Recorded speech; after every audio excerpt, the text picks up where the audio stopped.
Hi viewers, Voice of Vasu 77. This is my YouTube channel. Please watch and subscribe. Press the bell icon to get more videos. Topic ఏంటంటే రెండు తెలుగు రాష్ట్రాల లోపల ప్రభుత్వాలు మారినాయి కదా. అక్కడ తెలుగుదేశం పార్టీ అధికారంలోకి వచ్చింది, తెలంగాణ లోపల కాంగ్రెస్ పార్టీ అధికారంలోకి వచ్చింది. రెండు రాష్ట్రాల లోపల పరిపాలన కంపేర్ చేసుకుంటే ఆంధ్రప్రదేశ్ రాష్ట్రం పరిపాలన లోపల దూసుకెళ్తున్నట్టు కళ్ళకు కట్టినట్టు కనిపిస్తూ ఉంది. కేంద్ర మంత్రి పదవులు, కేంద్రం నుంచి నిధులు, రీసెంట్గా బీపీసీ అని ఒక సంస్థ వచ్చింది కదా. ఆంధ్రప్రదేశ్ పరిపాలన లోపల దూసుకెళ్తూ ఉంది. తిరుమల లోపల సంస్కరణలు ఓకే, బెటర్. ఎందుకంటే రాజకీయ దురంధరుడు అక్కడ ఉన్నటువంటి చంద్రబాబు నాయుడు పరిపాలన లోపల ముందుకెళ్తున్నట్టు కనిపిస్తున్నది.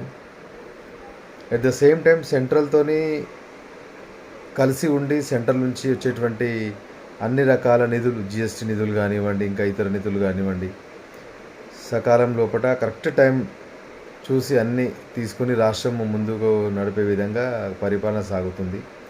మరి at the same time Telangana లోపల 6 గ్యారంటీలకు ఆశపడిన అక్కా చెల్లెళ్ళు నోరులలో పెట్టి ఎదురుచూపులు చూస్తూ ఉన్నారు. 6 గ్యారంటీ లోపల మరి 2, 3 గ్యారంటీలు అయినట్టు కొడుతున్నాయి.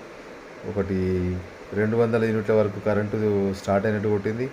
అదేవిధంగా ఈ బస్సులలో కూడా ఫ్రీ సీటు, అదే మన ఫ్రీ టికెట్, అది కూడా ఓకే నడుస్తుంది.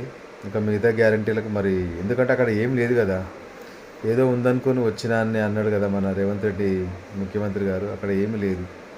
మరి ఈ పథకాలన్నింటినీ నేను నడిపించాలంటే ఫండ్ కావాలి. పాత ప్రభుత్వం చేసేటువంటి అప్పులకు వడ్డీలు కట్టనేకనే సరిపోతలేదు. మళ్ళా సెంట్రల్ గవర్నమెంట్తోని కలిసికట్టుగా ఉండాలి. ఎందుకంటే సెంట్రల్ లోపల బీజేపీ ఉంది, మరి తెలంగాణ లోపల కాంగ్రెస్ ఉంది కదా. మరి ఇక్కడ నుంచి ఫండ్స్ తేవడం అనేది కత్తి మీద సాము లాంటిదే మరి వ్యవహారం మరి ఇప్పుడు కదా. పరిపాలనలో కూడా రెండు రాష్ట్రాలని కంపేర్ చేసుకుంటే ఆంధ్రప్రదేశ్ ఖచ్చితంగా ముందున్నట్టు కనిపిస్తూ ఉంది. ఇంకా రియల్ ఎస్టేట్ అంటావా, ఇంకా రేవంత్ రెడ్డి గారు మరి ఇంకా రాబోయే కాలంలో రాబోయే 4 సంవత్సరాల కాలంలో కూడా రియల్ ఎస్టేట్ ఈ వ్యవస్థ పైన చాలామంది ఆధారపడి ఉన్నారు రియల్ ఎస్టేట్ పైన. మరి ఈ రియల్ ఎస్టేట్ మొత్తం కుదేరినట్టు కనిపిస్తుంది. మరి అమరావతి సైడ్ అక్కడ భూముల రేట్లు అమాంతం పెరిగిపోవడము, తెలంగాణ లోపల హైదరాబాదు సర్కిట్లో మాత్రం రేట్లు బాగున్నాయి. కానీ ఇంకా మిగతా ప్రాంతాల లోపల ఎందుకంటే అమ్మేవారే ఉన్నారు కానీ కొనేవారు రావటం లేదు. విషయం అవగతం అవుతుంది సోషల్ మీడియా ద్వారా, కొంచెంమంది మిత్రుల ద్వారా విషయం తెలుస్తూ ఉంది. కొనేవారు కరువైపోయారు, అంటే ఇన్వెస్ట్మెంట్ చేసేవారు తక్కువైపోయారు. ఇంకా రాష్ట్రాన్ని పరిపాలన గాడిలో పెట్టడానికి ఇంకొంచెం సమయం పడుతుందేమో అని అనిపిస్తుంది. రియల్ ఎస్టేట్ భూమి మళ్ళీ రావాలి, తెలంగాణలో ఉన్నటువంటి అందరూ మళ్ళీ మంచిగా ఉండాలని చెప్పేసి, పరిపాలన సక్రమంగా సాగాలని చెప్పేసి ప్రతి తెలంగాణ ప్రజలు అనుకుంటూ ఉన్నారు. యాక్చువల్గా చూసుకుంటే సెంట్రల్ నుంచి వచ్చేటువంటి నిధులు సక్రమంగా మరి తెలంగాణకు వస్తున్నట్టు అనిపిస్తలేవు. ఎందుకంటే ఇప్పుడు ఎలక్షన్స్ అయిపోయింది, 6 months 6 నెలల మాసం వస్తుంది. మరి ఇప్పటివరకు మరి ఏమొచ్చినాయో ఏందో మరి అర్థం కావట్లేదు మరి కదా. ఇప్పుడు కానీ ఒక విషయం మాత్రం కళ్ళ కట్టినట్టు కనిపిస్తుంది, అంటే బీఆర్ఎస్ మొత్తం ఖాళీ అయిపోతుంది. లాస్ట్ వస్తే మరి ఇద్దరు కేటీఆర్, కేసీఆర్ ఇద్దరే మరి మిగులుతారేమో పార్టీ లోపల.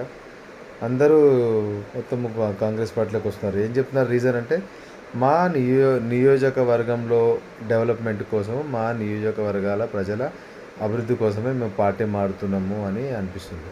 కానీ విషయం అయితే ఇప్పుడు ఏ పార్టీ రూలింగ్లో ఉంటే ఆ పార్టీకి జంప్ కావడం అనేది ఇది రాజ్యాంగ విరుద్ధం నిజంగా చెప్పాలంటే. ఎందుకంటే ప్రజలు ఒక పార్టీకి ఓటేసి గెలిపించిన తర్వాత మళ్ళీ ఇంకో పార్టీలకి ఓడడం అనేది అది ప్రజలను నమ్మకాన్ని వమ్ము చేసినట్టే లెక్క అవుతుంది.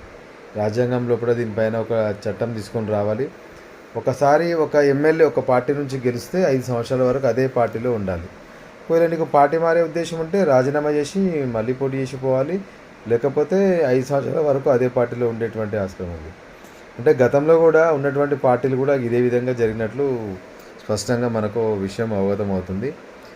టీఆర్ఎస్ రూలింగ్లో ఉన్నప్పుడు కూడా కాంగ్రెస్లో గెలిచిన వాళ్ళందరినీ కూడా మరి నయానో భయానో ఎట్లా ఒకట్లా మళ్ళీ వీళ్ళ పార్టీ లోపలికి తీసుకుంది కదా. మరి ఇప్పుడు కూడా అదే జరుగుతూ ఉన్నట్టుంది. దానికి ఏంటంటే ఒకటి మా నియోజకవర్గ ప్రజల కోసము, వారి యొక్క బాగోగుల కోసం మేము పార్టీ మారుతున్నామని చెప్పేసి చెప్పుకుంటున్నారు. రీసెంట్గా అరిగపూడి గాంధీ గారు కూడా కాంగ్రెస్ తీర్థం పుచ్చుకున్నారు కదా.